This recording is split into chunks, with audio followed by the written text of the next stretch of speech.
गांधी जी के द्वारा किया गया आंदोलन था चंपारण के बाद, वो था अहमदाबाद मिल स्ट्राइक। ठीक है, यहाँ पर ये आंदोलन को पढ़ते समय ये समझना है कि आंदोलन किनके लिए किया। ऑब्वियसली जिनके लिए किया, अगर सफलता मिलेगी तो गारंटेड है कि वो वर्ग, वो संवर्ग गांधी जी के साथ हो जाएगा। तो अहमदाबाद मिल स्ट्राइक 1918 में, जस्ट 17 के बाद अगला जो इवेंट था वो है। इसमें भी हम लोग वैसे ही समझेंगे। सबसे पहले हिस्टोरिकल बैकग्राउंड समझेंगे कि क्या था कहानी, उसके बाद उस समय क्या इशू हुआ, फिर गांधी जी का रोल को समझेंगे और फिर समझेंगे कि क्या रिजल्ट मिलता है। तो सबसे पहले आओ हिस्टोरिकल बैकग्राउंड। हिस्टोरिकल बैकग्राउंड में एक है वर्ड प्लेग बोनस। ये था क्या, समझते हैं इस चीज को। अहमदाबाद जो गुजरात का या कहो बॉम्बे प्रेसिडेंसी का, उस समय बॉम्बे प्रेसिडेंसी था और अहमदाबाद उसी में था। तो अहमदाबाद जो था, अहमदाबाद उस समय मतलब इंडस्ट्री के मामले में सबसे बड़ा सेक्टर था और वहाँ बहुत सारी इंडस्ट्रियाँ थी। ठीक है, 2015 में, सॉरी फिर से 1915 में के आसपास में उस शहर में प्लेग फैलता है। ठीक है, जैसा हम लोग जानते हैं प्लेग चूहे से फैलता था, तो प्लेग फैलता, और उस समय प्लेग एक महामारी के रूप में था। मतलब जब प्लेग फैलता था तो शहर का शहर बर्बाद हो जाता था। तो प्लेग जब फैला अहमदाबाद में, तो जो मजदूर थे, जो लेबर थे उस मिल में काम करने वाले, वो मिल को छोड़कर भागने लगे वहाँ से, या कहो कि शहर को छोड़ने लगे। जब मिल के लेबर छोड़ के चले जाएंगे तो मिल मालिक बेचारा परेशान हो गया कि इस प्रकार से अगर लेबर भाग जाएगा तो मिल चलेगा कैसे। तो मिल मालिकों ने अपने मजदूरों को कन्विंस करने के लिए अनाउंस किया प्लेग बोनस, कि जिसको प्लेग, मतलब प्लेग चूंकि यहाँ फैला हुआ है और इस कंडीशन में आप काम कर रहे हैं तो आपको बदले में हम सर्टेन अमाउंट ज़्यादा देंगे। जो अमाउंट इतना था कि जितनी उनकी सैलरी मिलती थी, लगभग 80% उस सैलरी के उनको बोनस के रूप में मिलता था। तो ये 15 से लेकर 18 तक मिलता रहा। लेकिन 18 में हुआ क्या, 1918 में प्लेग खत्म हो गया। जब प्लेग खत्म हो गया तो मिल मालिकों ने कहा कि अब हम प्लेग बोनस जो दे रहे थे इसको अब हम बंद करेंगे और प्लेग बोनस देना बंद करेंगे। तो मिल मजदूरों ने कहा कि अगर प्लेग बोनस आप नहीं देंगे तो आप समझिए 1914 से लेके 18 तक वर्ल्ड वार चलता रहा, जिसके कारण महंगाई, जो इन्फ्लेशन था, वो बहुत ज़्यादा बढ़ गई है। और अगर ऐसे में आप बोनस को भी बंद कर देंगे, अगर आप बोनस को बंद कर देंगे तो हम लोग का घर चलाना मुश्किल हो जाएगा। तो मिल के जो लेबर्स थे उन्होंने डिमांड किया कि ये बोनस को कृपया करके आप कंटिन्यू रखें, क्योंकि महंगाई बहुत बढ़ी हुई है और आप 80% ना दे सकते हैं तो ना दें, कम से कम 50% तो बोनस हमको जरूर दें। बट मिल मालिकों ने इस बात को नहीं माना, मिल मालिकों ने इस बात को नहीं माना और बोनस को बंद कर दिया। जब बोनस को बंद कर दिया तो रिजल्ट ये हुआ कि जो वहाँ के लेबर्स थे, जो मजदूर थे, उन्होंने स्ट्राइक अनाउंस कर दिया। ठीक है, जब स्ट्राइक अनाउंस कर दिया तो मिल मालिकों ने क्या किया, ठीक है भाई अहमदाबाद में मजदूर काम नहीं करेंगे, तो इन्होंने बॉम्बे और अदर जगहों से मजदूरों को लाकर काम करवाना शुरू कर दिया। तो जो लेबर्स थे जो बहुत परेशान थे और उनको बात सुना नहीं जा रहा था, तो वो ऐसे कंडीशन में वो परेशान हुए और उन लोगों को याद आया किसका, गांधी जी का।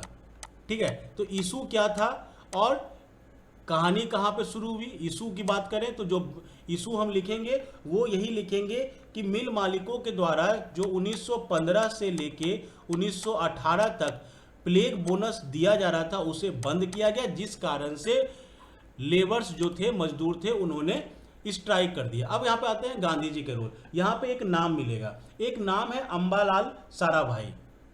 अंबालाल साराभाई कौन है, ये एक्चुअल में मिल मालिक हैं। अंबालाल साराभाई जो हैं वो एक्चुअल में मिल के मालिक हैं। ठीक है, और ये गांधी जी के बहुत अच्छे दोस्त भी हैं। बट चूंकि ये मिल मालिक हैं तो इनकी एक बहन थी अनसुईया बेन। ठीक है, अनसुईया बेन जो थी, इसके द्वारा अप्रोच किया गया गांधी जी के पास कि ऐसे ऐसे मिल मजदूरों की एक समस्या चल रही है, मिल मालिक सुन नहीं रहे हैं आपका मेरे भाई के साथ बहुत अच्छी दोस्ती है, आप मेरे भाई को समझाओ, वो मिल के मजदूरों के लिए सोचेंगे। That was the point. But Ambalal Sarabhai दोस्त होते हुए भी गांधी जी के विरोधी रहे। अब गांधी जी को समझ में सारा केस आ गया तो वो पहुंचते हैं अहमदाबाद और किसानों के साथ मजदूरों के साथ बैठकर वो सर्वे किए सबसे पहले, और मार्केट सर्वे किए, मजदूरों की स्थिति का सर्वे किए और मार्केट सर्वे किए। और मार्केट सर्वे कर कर उन्होंने फैसला किया कि कम से कम महंगाई को देखते हुए कम से कम 35% उसके सैलरी में हाइक होना चाहिए। चाहे इसको आप महंगाई भत्ता के नाम पे दें, चाहे आप किसी नाम से दें, बट जो सिचुएशन मजदूरों की है, आपको 35% उसके वेतन में इंक्रीमेंट करना चाहिए। ठीक है, तो इसको लेके उन्होंने मजदूरों को कहा कि चलो हम लोग सब मिलके स्ट्राइक में बैठते हैं, और सब लोग स्ट्राइक पर बैठ गए। प्रॉब्लम यहाँ पर शुरू नहीं हुई, प्रॉब्लम यहाँ से शुरू होती है कि जो मिल के ऑनर थे, ठीक है, जो मिल के ऑनर थे उन्होंने भी रिजिड हो गए कि अब हम किसी हालत में आपका सैलरी इंक्रीमेंट नहीं देंगे। स्ट्राइक जब चलना शुरू हुआ तो ऑब्वियस बात है कि यहाँ पर कौन बैठा हुआ है, यहाँ पर लेबर बैठे हुए हैं। ठीक है, लेबर का फाइनेंशियल स्थिति उतनी अच्छी है नहीं, तो वो धीरे धीरे कमजोर पड़ना शुरू हुए, और कमजोर पड़ना शुरू हुए। इसी बीच मिल मालिकों ने अनाउंस कर दिया कि हम आपको 20% हाइक देंगे। तो जो लेबर यहाँ बैठे हुए थे उन्होंने देखा कि यहाँ बैठ के तो कुछ हो नहीं रहा है, तो चलो क्यों ना 20% हाइक पर ही यहाँ चला जाए। तो मिल के मजदूर वापस मिल की तरफ बढ़ना शुरू हो गए। अब यहाँ पर एक कहानी में ट्विस्ट ये आता है कि जो गांधी यहाँ पर बैठे हुए थे, जिनके पीछे सारा मिल मजदूर बैठा हुआ था, धीरे धीरे ये मिल मजदूर यहाँ से यहाँ ट्रांसफर होना शुरू हो गया। अब जब ट्रांसफर होना शुरू हो गया, जब नेता खुद यहाँ बैठा हुआ है, पीछे से भीड़ गायब हो जाए, तो ऑब्वियस बात है नेता को डर लगेगा कि हम किस बात के लिए यहाँ पर स्ट्राइक किए हुए हैं। लेकिन गांधी जी नॉर्मल इंसान तो थे नहीं, वो गांधी थे। उन्होंने जब देखा कि मिल मजदूर 20% पर ही मानकर वापस जा रहे हैं काम करने के लिए, देन गांधी जी ने अनाउंस कर दिया वहां पर हंगर स्ट्राइक। ठीक है, गांधी जी ने स्टार्ट कर दिया हंगर स्ट्राइक। पहला बार गांधी जी द्वारा स्टार्ट किया गया भूख हड़ताल। अब भूख हड़ताल करके वो मिल ऑनर्स के खिलाफ भूख हड़ताल नहीं किए, वो मजदूरों के खिलाफ किए कि यार जब तक तुम लोग में ऑर्गेनाइजेशनल व्यू नहीं आएगा, जब तक तुम लोग में यूनिटी नहीं आएगा, तो हमेशा तुम्हारे साथ ऐसा ही होता रहेगा। तो सबसे पहले तुम लोग को अपना बिहेवियर सुधारना चाहिए। जब तुम्हारे लिए यहाँ पे कोई व्यक्ति खड़ा है और तुम 20% हाइक को देखकर कन्वर्ट हो रहे हो, तो कल को तुमसे क्या उम्मीद की जा सकती है। सो गांधी जी स्ट्राइक किए, हंगर स्ट्राइक, जो स्ट्राइक 3 दिनों तक चला।